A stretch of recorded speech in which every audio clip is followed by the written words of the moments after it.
Wait a minute, hold on. Adeline is still alive? What? What is up, guys? Welcome back to another spoiler review of Monster, the Ed Gein story. Be sure to leave a like and a follow so you can get up to date on the new episodes that comes out. We're going to be covering them all, and let's get into it. So we are officially on episode 3, titled The Babysitter, and this is definitely the episode that ramps everything up. That's for sure. So at the end of episode 2, we get to see the influences of Ed's crimes and what they've caused later on in life, more specifically Alfred Hitchcock's Psycho. And at the end, it makes you think that Ed dressed up as his mother or something like that and stabbed Adeline, unaliving his weird girlfriend, but I guess that's no longer the case. So now that Adeline is still alive, Ed wants to do something really special for her. He's all excited and whatnot, so he wants to get married to her. And what did true gentlemen do in the 1900s when they wanted to propose to the girl of their dreams? That's right, they would dig up a corpse, cut off the ring of said corpse's hand, and propose to their loved one, which is exactly what Ed did. But here's the thing, weddings are very expensive, even by 1900 standards.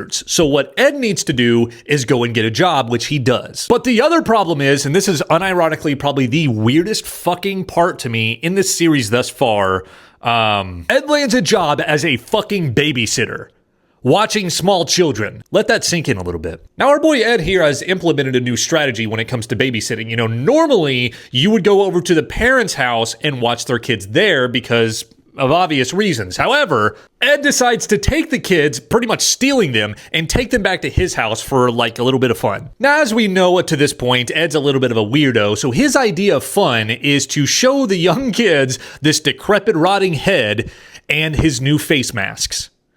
And it doesn't go good. And of course, when the parents get whiffed that Ed has inevitably just stolen their children, they freak out, they end up firing him and bringing back the old babysitter played by Addison Rae, who was suffering from polio or something. So when Ed finds out that he lost his job to a fucking TikToker, oh my god, does he lose it. He ends up stalking the poor girl and then eventually kidnapping her. So he ends up tying Addison Rae to a chair, and this is when it flashes forward into the future of the next influence from Ed's crimes, that being the Texas Chainsaw Massacre. In the original Texas Chainsaw Massacre, there is a scene towards the end where they have this decrepit grandpa that can't even lift his arm up properly. They put a mallet in his hand and try to beat our surviving lady over the head with it. And during this scene, it cuts back and forth into time between the movie and what Ed is doing to Addison, which inevitably leaves Addison being unalived. Now, I enjoyed this episode as a whole because it builds some really good tension, has some really good gore sequences, but it did leave me asking one question. Is Ed actually mentally stupid and can't understand social cues at all?